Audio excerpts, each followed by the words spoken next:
This is a production of Cornell University.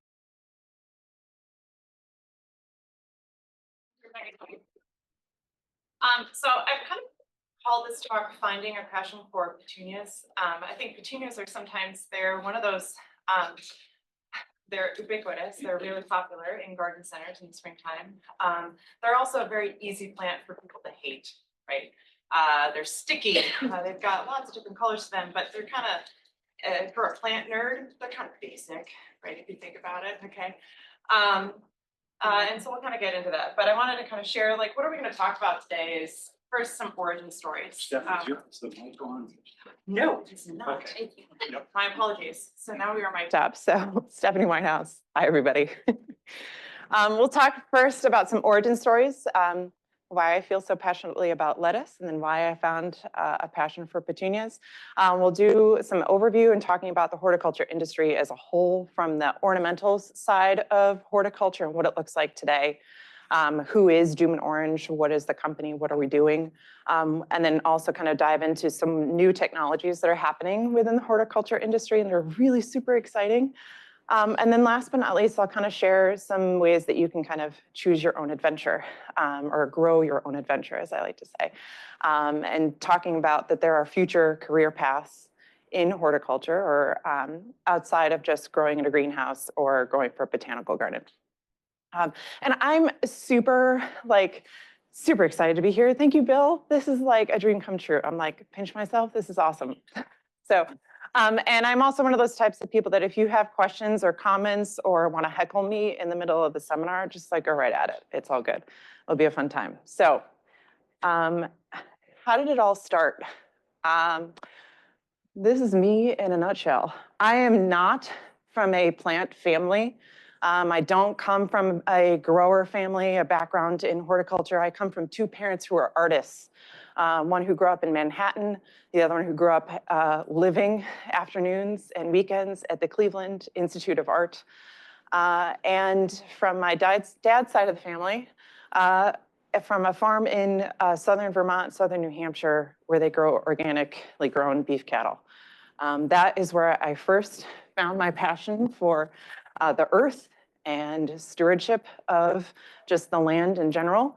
My parents were also kind of hipsters in the sense, or kind of outward thinking people, growing vegetables in 1980s out in the front yard. Whoa, Nelly, crazy concept, okay? It's watermelon and lettuce, right? I'm also that kid who at 5, actually no, at 6, I recognized living in DeWitt, just a suburb of Syracuse. I didn't like the fact that when I'd go on walks around Onondaga Lake, it was polluted and I'd see people's trash. And so I made my own Earth Day campaign in the 90s. Please don't throw your trash, because that's not really nice, into the lake. But it really started at the age of 10. This is me later on at the age of 18. I went to Disney World for the first time.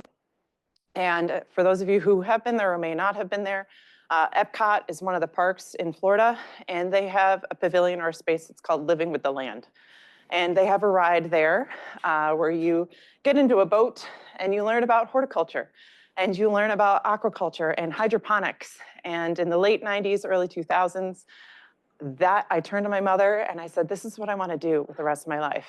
I found a passion for hydroponics, a passion for lettuce, and that is how I came to Cornell. I wanted to originally work for either a seed company or for Monsanto, and then learned very swiftly Monsanto is not a great place to work at. And I ended up here. But in those early days, I kind of thought that horticulture was really just gardening, right? And what does gardening entail, right? Well, gardening in my mind in the early 2000s as an 18-year-old, you have a grower, you have somebody who's making those plants that you ultimately will go to either an independent garden center or you'll go to Home Depot or Lowe's and you'll buy those plants and then you'll bring them home. And that to me was my scope of what horticulture really could be. But Cornell opened my eyes to that. So I was at Cornell in the early 2000s. To give you perspective, a lot of the buildings that are here now didn't even exist, right? Hunter Rawlings, rock on, he was a great president. He was our president at the time. Men's hockey was in the Frozen Four twice. Woohoo, go Line of Faithful. Court and Muse were two brand new residence halls that are open for the second time. I think they've now been renamed to Ruth Bader Ginsburg and another person. But North Campus was for freshmen only. And we had things like Facebook, iPhones, Snapchat, Instagram. None of those things existed. Okay, so we're kind of analog. And back when actually Kanye West was a good person and Snoop Dogg was still really a good person, they both performed at Slow Day. So, but beyond having lots of fun, we did a lot of great science things here as well too. I was an intern with Bill's group at the Bluegrass Lane, the horticulture test gardens there, where we had different breeders would send us their trial plants or trial material. And that was kind of my first, I guess, like foot into what the horticulture industry could be. It opened my eyes to that there are more plants than just petunias or geraniums that exist. And there are breeders, there are companies that actually make new plants and that they use help from universities and from interns like us to evaluate those plants to see how well they do in our landscape, how well do they do in our environmental conditions. It was on trips to going to, say, Lucas greenhouses in New Jersey that opened my eyes further into what is it like to own and to work and to operate at a very large scale production greenhouse. Also some sciencey things. This is one of my favorite pictures of soil science lab, as well as my time as a weed scientist, identifying weeds in weed trials. So through Cornell, my whole vision of the horticulture industry kind of broadened, right? And so now we have additional fields here. We have a breeder. There's somebody who's actually creating those plants. We now are calling the home gardener actually consumers. And I got super jazzed by things like the Sealy conference, where we would bring people from the industry to come and talk to us about what's happening in the market right now. What are different trends? What are some pain points for the whole entire industry as a whole? How do we get more people to buy more plants and to live a life with plants? And I really found that that was where my passion was. I didn't want to work for a chemical company. I didn't want to be shilling my life working for academia. Sorry, guys. But I wanted to somehow get more plants into the hands of people and to make the world a more beautiful place. And universities and extension obviously was another part of that whole arm. And it was through visits to this really great trade show called the Ohio Short Course at the time. It's now operated as called Cultivate at American Hort, the industry or association for horticulture, where I got a complete immersion into all the different fields that you could really have here in horticulture. It's beyond just those arrows that we had before. But we have things like automation. We have engineers that are involved in this. We have marketing companies that make tags and house all that kind of information. So truly, the horticulture industry is made up of a whole bunch of different aspects. We have research and development. We have those propagation farms that actually bring the plants to life and bring them to the garden centers or to the growers that are growing them. We have fields of marketing. We have fields of brokerage sales. The concept that how do these plants actually get to market? How are we selling them across the United States as well as into Europe? Engineering and automation, IT is really incredibly important. University and extension is also still a really integral role to the success of the entire industry. So after Cornell, I was recruited out and I worked for a company called Peachtree Farm, where they were a small grower just outside of the north of Philadelphia, all organic production. And there I was their sales and marketing director. I also had a kid at that time and was able to bring my 7-week-old daughter to the greenhouse. And she grew up living a life with plants. She's now 10 and probably knows and can identify lavender better than anybody else in the industry. And at that time, so what does sales and marketing director really mean or manager really mean? I was kind of a Jill of all trades. I was writing invoices, I was booking sales, I was partnering with botanical gardens because we were plant geeks at heart. I was doing a lot of broker relations, so working with the different sales companies to kind of get our products out into the marketplace, to get them to the different growers so that we could buy and sell more plants. And through that time, I also was a part of the launch and product launch and patenting of a plant called Lavender Phenomenal. Who's ever heard of Lavender Phenomenal? Awesome. That's good. That's more than I thought. More than just Bill and Neil. So that's great. Lavender Phenomenal, it's we found it. It was a sport of lavender that we were propagating.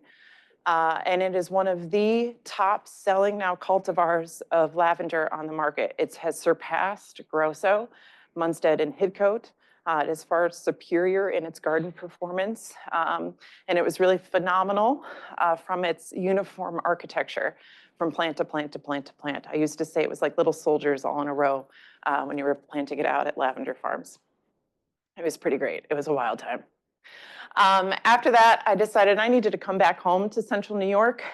So I worked at Dickman Farms Garden Center. They are an independent garden center just north of here in Auburn, New York. They're also wholesale growers, one of the biggest wholesale growers here in New York State. And I ran the retail arm of that company for 5 years. We brought up the profits of the company from 2% to 8%, which is pretty great, through SKU rationalization, really trying to hyper-focus what our products we were offering to our customers. And then COVID hit. And that was a wild ride and crazy time. And as much as I loved being able to get plants into the hands of people, and through that by retail, I hated babysitting high schoolers, babysitting adults. We all know that New York was pretty high on the list of different things that we had to, make sure that what our staff members were doing during COVID. And it was a lot. Still the craziest time ever, and I love it. But I was ready to get back to what I loved at Peachtree, which was things like deciding what type of products we would be offering to a company, deciding how do we tell the story of a particular plant, how do we bring that plant to market, how do we get people excited, and kind of that storytelling of different plants. And so I always knew at some point that I might end up working for a company, whether it be Ball Horticulture, Selecta, or Syngenta, and I ended up at Dummen Orange, where we make a living of making plants a beautiful place and the world a beautiful place. So who is Dummen Orange? Dummen Orange is the largest breeding company in the world. And we got to that way because we started in 2000 here in North America. And we have over time through a whole bunch of acquisitions and mergers and bringing together of different companies, we now are the largest, breeding company or holder of different plants in the world. We have 53,000 employees. We operate in 18 different countries. We have a huge scope of what we are offering and what we're doing. But really what our focus is not only growing a better place, but also making the world a more sustainable place as well. Okay. Now, where does Dummen Orange kind of operate? And this is kind of getting back towards like that initial kind of half fan that I started out at the beginning of the seminar. But Dummen Orange focuses here. Okay, so we're a breeding company. We have a number of breeders that work for us, and we focus on creating new plants, creating better plants that are more sustainable, better for the environment, better for our growers. We also own a number of propagation farms. So taking those plants that we've bred, building them out at a farm, and then shipping them to growers here in the United States or Canada or globally. And then we also own a brokerage firm. And similarly, say to Ball Flora Plant, they also own a brokerage firm. So a brokerage firm is basically a group of salespeople that help make that connection between the breeder to the grower. And then that all then relies then on the grower to the retailer to the consumer. And a product manager, what I do, lies within this entire part of the scale. We kind of stop when it gets to the retailer. I'm the glue, essentially, between the breeder and then making sure that that plant comes to market. I have a team of breeders that I work with, and every year they will come together. We'll go through a number of different breeder trials, and we'll say how, what plants do we want to move forward with, that kind of thing. So I like to call product management is the art and science of horticulture. You get to have the sciencey side, you get to do a lot of different trials, research, both confidential trials at grower level or within breeder trials across the globe. You have to deal with sales forecasts and analysis. Is it time for a variety to be retired because its sales have been decreasing? Or do I really truly believe in this really amazing plant that is super awesome for XYZ reason? And how can we grow the business that way? Talking about different business plan development or product launches, and also management of a portfolio. So like Bill was saying, I manage half of the annuals portfolio for Dummen Orange globally. I work specifically with Petunia verbena calibrachoa. I also work with all of their different mixes that we design. So that's where I get to be a little more artsy. And I get to have a hand in marketing. I get to have a hand in how are some different retail exclusives that we want to offer, either to be Home Depot or to box stores or to independent chains. I work with event planning and execution. So we have State California spring trials or our displays at Cultivate. One of my favorite parts is also teaching and presenting and telling that plant's story. So we'll work with our broker teams and telling them about why is this plant so amazing? Why did we come out and launch this new variety? How is it different from the competition? Why is it going to be a success for growers and for the end consumer? So I like to call that plant storytelling. So Dummen is turning 25 this year, which is kind of crazy to think about. So if you've been in the industry for quite some time and working, you might have started to recognize some of our brands. I can't believe I didn't put Confetti Garden on here. Confetti Garden is a brand of mixed combinations. So hanging baskets or planters that you would find at a garden center, there is a brainchild. There's someone who has created that design on its own. And Dummen came up with the concept of being able to plant 3 plants together. So a petunia, a verbena, a calibrachoa, all into one plug that a grower would then root together and then sell or transplant on its own. Petunia Plus was a brand new concept as well, that a petunia that could actually be in a small size that you could grow in a quart-sized pot, which probably to many of us seems like, well, yeah, duh, that's always the size that I get a petunia in right nowadays. Magnum Impatiens was a brand we were the first to market with an oversized 2-inch size New Guinean patient, which was unheard of at the time, and a lot of other product launches that we've had along the way. But even with all of this kind of great fun, it's not always a bed of roses. There's a lot of different stresses that are happening in our environment right now, whether it be environmental stresses, whether it be market stresses, whether it be weather, climate change, the fact that we have limited dollars as consumers to spend on. Are we going to spend it on a luxury like plants, or are we going to spend it on an essential thing like plants?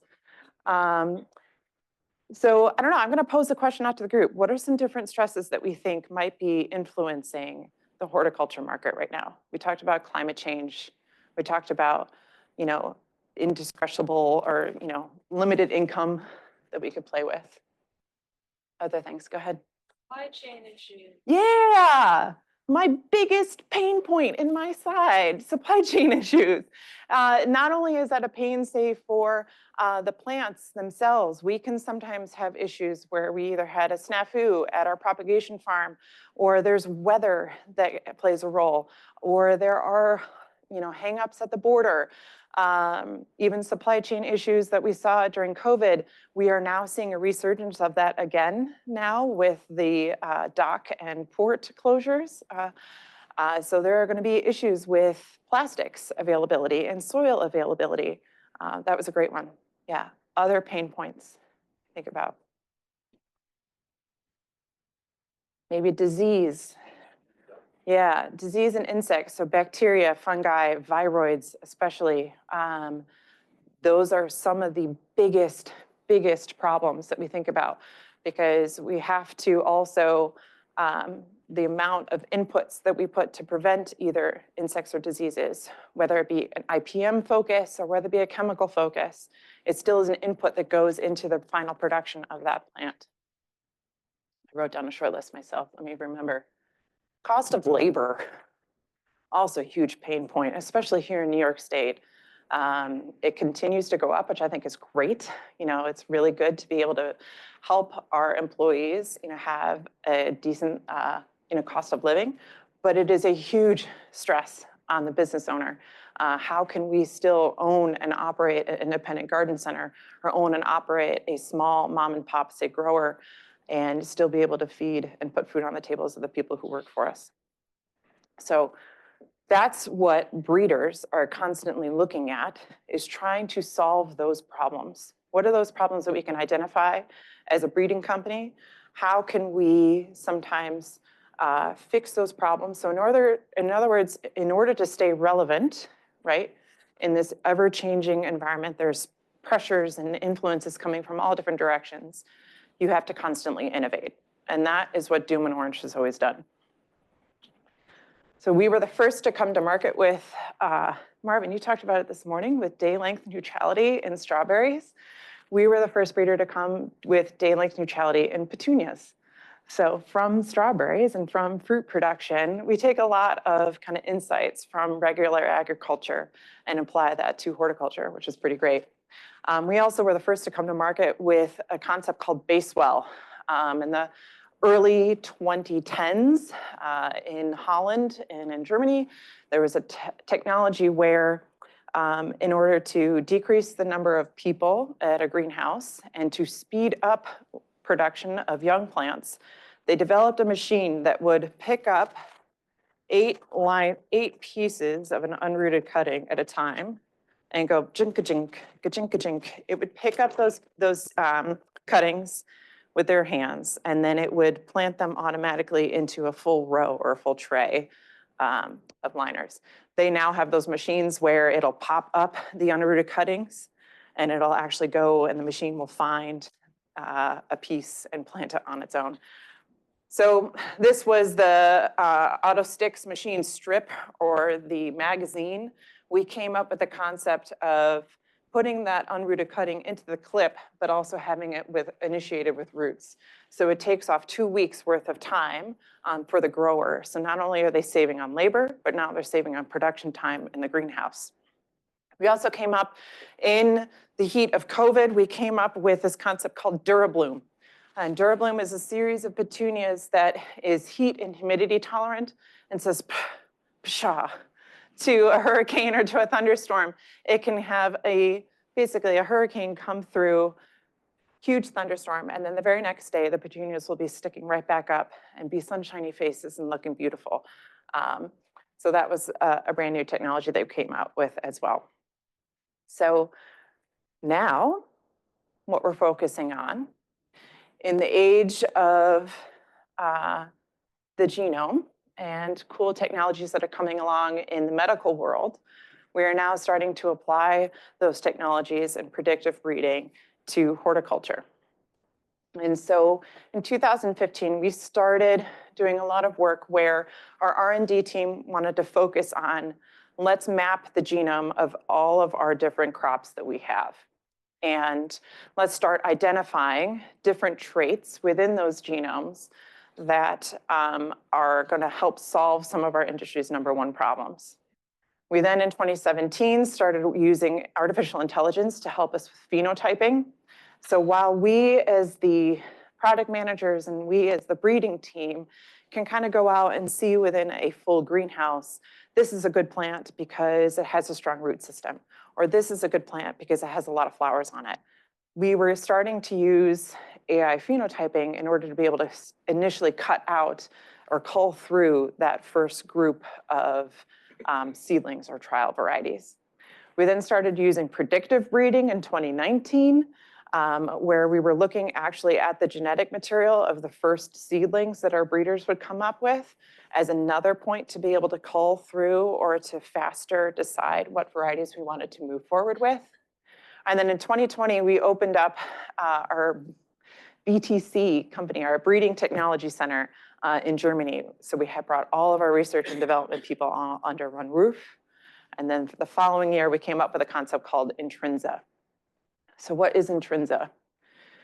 Intrinsa is basically takes the classic breeding or hybridization practices of traditional breeding, and then is also applying all of those artificial intelligence breeding practices and puts them together to basically solve the world's problems or solve horticulture's problems. We have 50 different research projects that are happening right now that are looking at our top #1 crops, identifying what are the #1 issues for each of those crops. So say for chrysanthemums or for fall mums, it's white rust. For petunias, it's tobacco mosaic virus, things that can wipe out an entire crop for a grower if they have one plant that's infected, right? And they're looking within the DNA of each of those different crops to identify the single gene that gives you the resistance to each of those different diseases or pressures. So basically, it's using that DNA that is inherent. It's not GMO breeding. It's actually using the genes of the plant itself, which really coming for someone like me who started out in college when the first tomato that had been genetically modified with genes from a fish was like a brand new thing. This is really awesome that we're now at a point where we're doing breeding that is with its own DNA, which is kind of neat. So we're trying to do this, and our focus here really is to create stronger, healthier plants through this technology, using it as a sustainable approach, so that we, in the end, can have varieties that are healthier, are faster producing, don't require as many inputs for the grower or for the end consumer, and therefore we end up having less waste and less inputs for everyone. So in 2021, I was part of the group that selected the first group of petunias that were fully resistant to tobacco mosaic virus. Tobacco mosaic virus, for those of you who might not know, it basically creates a discoloration within the entire bloom or petals of the petunia plant, and it will also cause a whole lot of stunted growth. It can spread like wildfire across an entire greenhouse. So if you have one plant that you see that is showing those symptoms, you're already too late. We had in 2016, Dummen had an unfortunate case where we had tobacco mosaic virus at our production farm in El Salvador, and we shipped cuttings across the entire North American continent with Petunia Johnny Flame. I have growers to this day who still hate me, even though I wasn't with the company, and say, if I ever ship them TMV ever again, they will come to my house. But now we don't have to worry about that because we have intrinsic petunias. 95% of our pipeline is TMV resistant, which is awesome, which means that a grower can grow Dummen orange petunias, potentially be infected with TMV from another source, and the Dummen orange petunias will be resistant. They have a way of essentially growing cells around the virus within the plant, that the gene that's been turned on that says, oh, I can recognize there's a gene, there's a virus there. I need to grow cells to close it off and to lock it up. So huge gain here, because it basically means that it's like an insurance policy for a grower. They can safely grow Dummen orange petunias without any sense of worry or concern that they're going to lose out on a season's worth of production. But sustainability with our company is really important as well too. So beyond Intrinsa, we're with chrysanthemums, say we're looking at trying to find resistance to white rust. With roses, we're trying to find resistance to pythium. We're also looking at powdery mildew resistance within kalanchoe, calibrachoa, and verbena, and a number of other projects that I can't really talk about, but a lot of stuff is happening, which is awesome. But sustainability remains a really important part of our company. So not only how we are producing from a grower standpoint, but also how we're treating our people at our different farms across the entire globe. There are also other research projects that are happening across North America. My friends Melinda Knuth and Amanda Soliday. Amanda Soliday is also a past master's student here at Cornell. They are both at NC State and working on mapping or accounting for carbon and carbon inputs and carbon tracking within domestic cut flower production. Bridget Behe at MSU is working also on marketing efforts, and she is mapping eye movement with consumers when they go into a store. Where do their eyes track or follow? What plants do they tend to look at first or gravitate towards? And doing a lot of that stuff with like RFID tracking and things like that, which is really amazing and changing the world of retail as we know it. And there's also independent companies as well. I don't know, has anybody heard of Light Bio? Everybody, I'm sure, right? Then the Firefly Petunia. This is a GMO petunia that has been bred with the genes from, I think it's mushrooms actually, that have light emitting genes within them. It is really, has anybody seen it? It's weird, isn't it? Yeah. I think this has like Las Vegas and Disney World like written all over it, right? It's kind of hard to see in just one single plant, but when you have a whole mass of them, they're pretty amazing. So lots of really cool and unique stuff that's happening. So for those of you who are interested in horticulture or think you might be interested in horticulture, there's a lot of different ways that you can kind of get involved or look and read more, right? The American Flower Endowment, they are an amazing organization. They have a lot of different grants and internships that are available for people. That's how my friend Amanda is able to fund her project with cut flowers. Seed Your Future, also a fantastic organization that's helping get young people especially. So we're talking like elementary school through high school, people involved in knowing what horticulture is, that it actually is an industry that exists. American Hort, I will bleed American Hort always till the day I die. I'm part of the retail committee that's there, so helping get people connected with American Hort.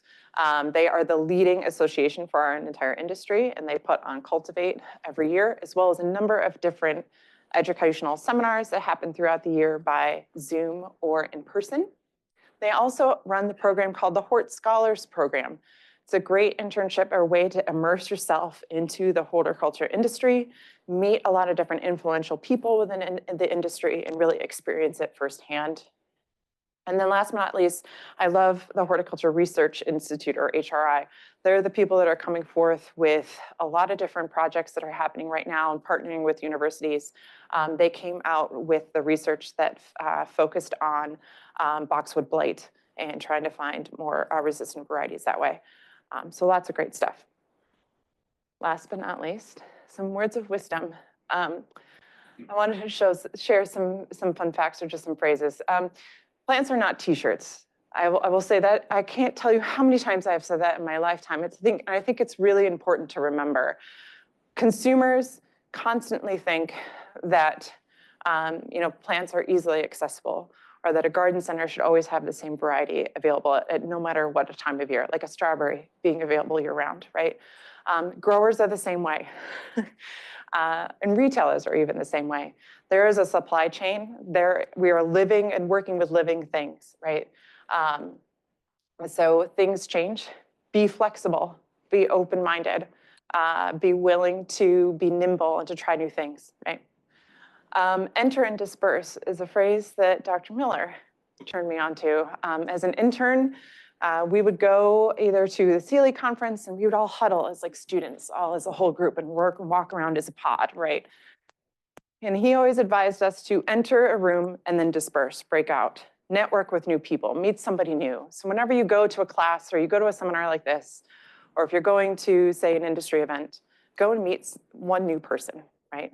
You might learn something that's really amazing about that person, or they might become a contact, say like Dr. Charlie Hall, who I met, who's been a mentor for me for the last 15 years. And one of my favorite phrases from one of my favorite people of all time, Mason Day, he's also a past Cornellian. He now works with J.R. Peters, the fertilizer company. He once told me, I collect business cards like zombies collect souls. So even in this age where we're so technological, right? hold on to business cards, right? Collect them. You'll meet new people, right? Build those relationships with different people. Stay connected outside of, Instagram or a phone. Connect with people on a real level. These are some of my absolute favorite books too when it comes to horticulture. They're great reads, regardless of whatever stage in life you're at or whatever focus you want to go down. Zag is a fantastic marketing book written by Martin Newberg. He's the author of The Brand Gap. So if you're really interested in marketing or branding of any product, Zag is an excellent book to read. Flower Confidential, written by Amy Stewart. It's going on probably 20 years now since that book was published. It is a wonderful kind of overview of how breeding works and how horticulture works, and kind of those kind of influential touch points within the history of flowers, and how we got to where we are today. I also love the book Chaos Monkeys Break Shit, right? And see what happens. It's written by Antonio Martinez. He worked for Facebook in the early days. He also created the algorithm that made ads on Facebook and Twitter. We have him to thank for all of that and ridiculousness. But it's a wonderful read because it talks about, too, how to be nimble, how to think outside the box, how in a crazy time when Facebook and Instagram and Twitter were all coming about, how you just had this abandon of just being able to be creative every day and try something new and that there were no expenses to it, right? And then last but not least, one of my favorite plant geeks of all time, Kelly Norris. He lives in Des Moines, Iowa, used to be the director for the Des Moines, Iowa Botanical Gardens. He is a wonderful plant nerd, and there are fun things coming from him in the future. So he's definitely a spot to watch. And with that, we'll leave everything else for you. Questions, comments? Yeah, go right ahead.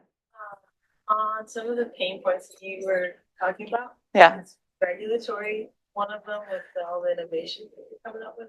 Yes, so there's definitely right, sure. So the question was, is one of the pain points is regulatory processes or following trademarks and things like that, one of the things we have to go through, or will it slow down maybe the breeding process, I guess? It does.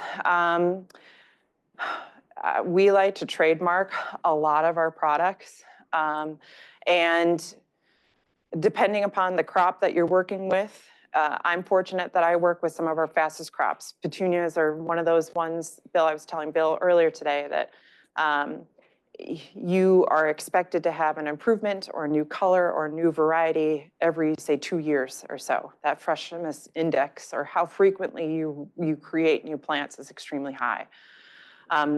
Regulatory issues can really slow that down, especially if you're going for plant patents or for trademarks.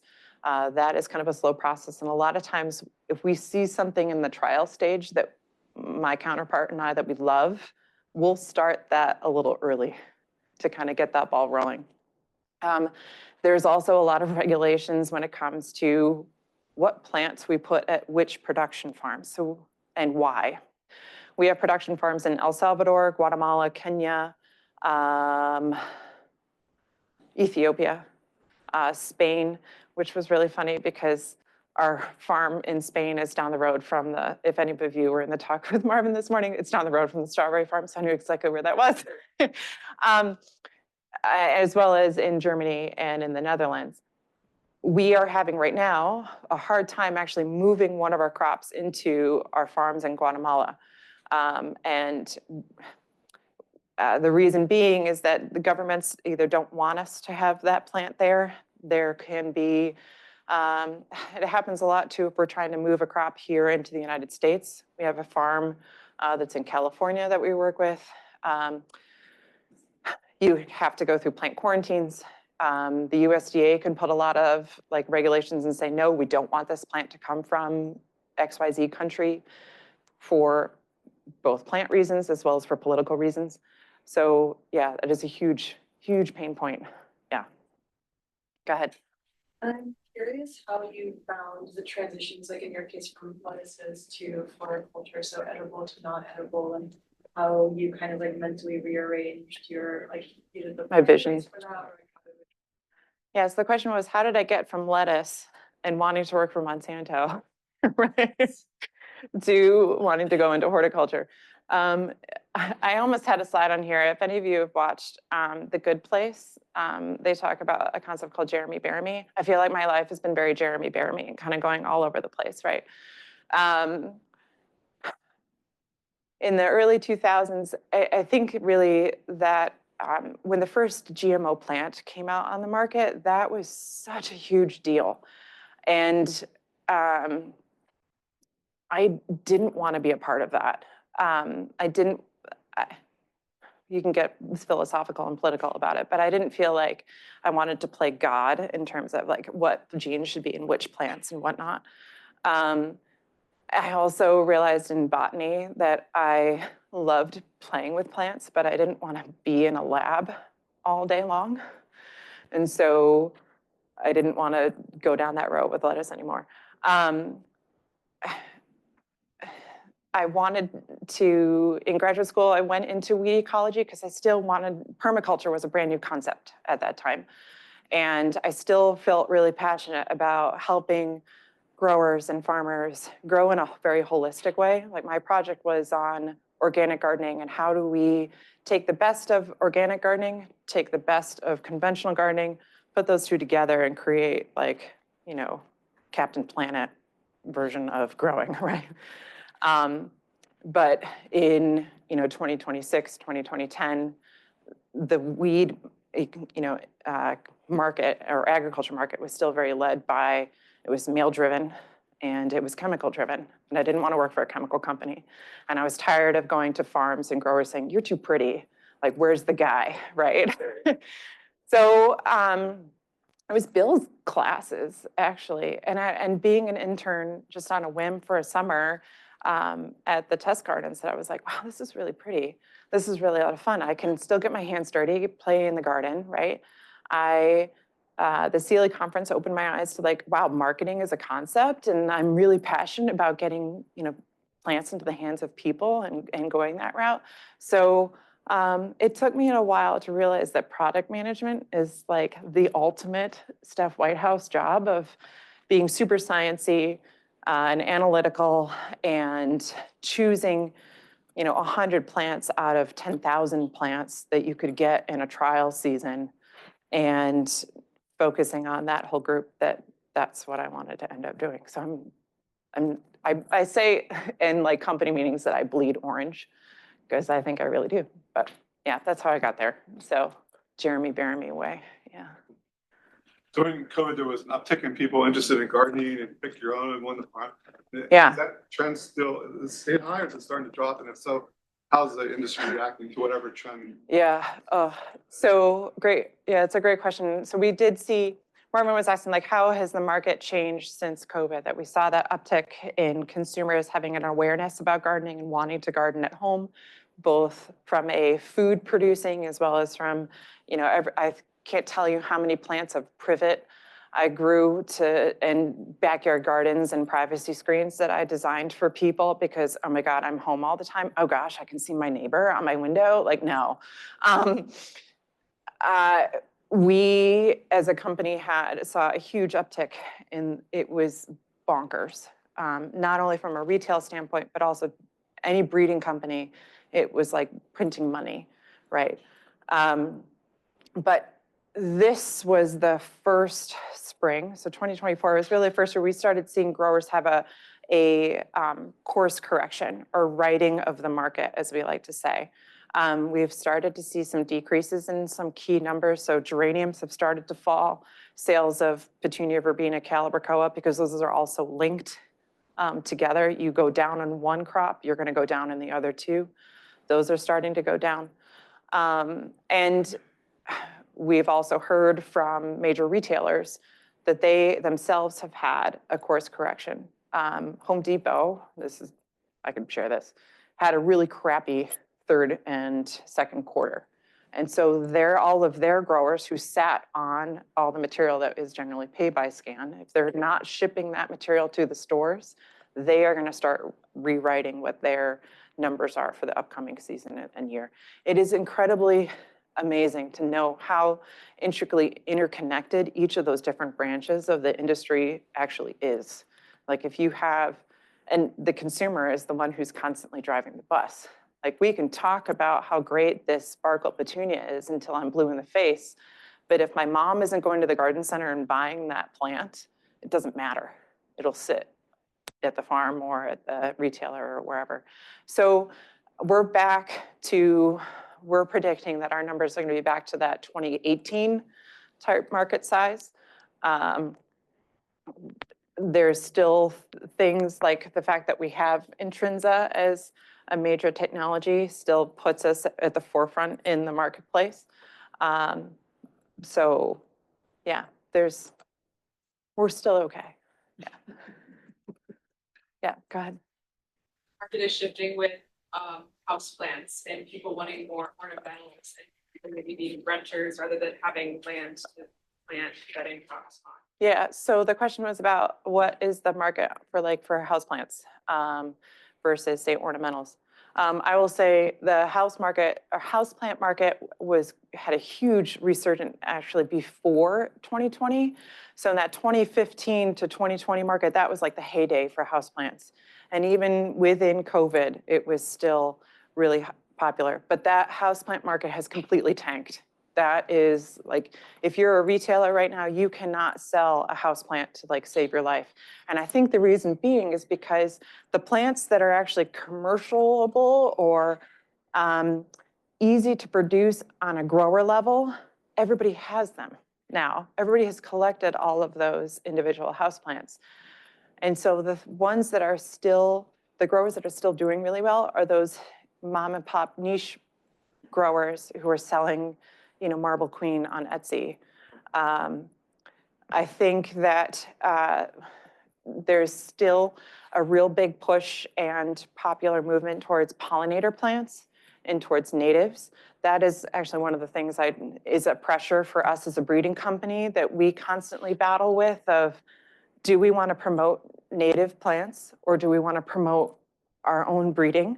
Or how do we marry those two together of maybe we breed in a crop that is a native plant and take some of those genes from the natives that kind of make it a superior, better growing plant, but still is, you know, pollinator friendly, that kind of thing. So yeah, yeah. Any other questions? We're close on time. Anything else? Yeah. You might ask if Geneva, just shout out, does Geneva have any questions? Does Geneva have any questions? I forgot to look at the chat box. I'm so sorry. Let's see. I No have a chat. quick question online. Okay. How can we contact you? What is your best email address? Can you repeat that? Because it was hard to hear. How can we contact you? What is your best email address? Sure. Fantastic. I should have thrown that on there. So the best email for me is s.whitehouse, spelled just like the building, at dummenorange.com. And Dummen is D-U-M-M as in Matthew, E-N, and then the color orange.com. Thank you. You can also you can contact Bill or Dr. Miller, or you can also find me on LinkedIn, Facebook, of course, Instagram. Just check out Stephanie Whitehouse. I'm the only one. Yeah, thanks. Thank you so much, everybody. It's great. This has been a production of Cornell University, on the web at cornell.edu.